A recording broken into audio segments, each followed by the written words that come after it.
Narendra Modi sir ఏమంటున్నాడు అయ్యా అంటే, అయితే ఇండ్లు బంగారం కాంగ్రెస్ గెలుస్తారట, ఇండ్లు బంగారం గుంజుకుంటది, అయితే బండి భూమి ఏమున్నా వదిలేట్టు లేదు అని చెప్పేసి నరేంద్ర మోడీ సారు చెప్తున్నాడు అయ్యా.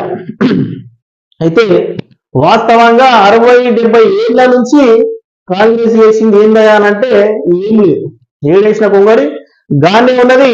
అయితే ఈ 10 ఏళ్ళ అయితే అంతకుముందుకు మరి భారతదేశం ఎట్లా ఉండే, మరి ఇప్పుడు నరేంద్ర మోడీ నాయకత్వంలో ఏ విధంగా భారతదేశం రూపురేఖలు అనేది చేంజ్ అయింది అనేది మనం చెప్పుకోవచ్చు. అదేవిధంగా గెలిస్తే ఇట్లా ఇప్పుడు ఆల్రెడీ మనం చూస్తూనే ఉన్నాం, ఇక మాటలు మాట్లాడి ఓట్లు వేయించుకున్నారు. అయితే రాష్ట్రంలో కాంగ్రెస్ అధికారంలోకి వచ్చింది. అయితే ఇక ఎన్ని మొత్తం ఇక అంటారు చూడు, మొత్తం భారతం అనేది మొత్తం ఏదో శాట భారతం రాసినట్టు గ్యారంటీలు రాసిరయ్యా. మరి అలా చేసింది ఏందయ్యా అంటే ఒకటే, మహిళలకు సంబంధించి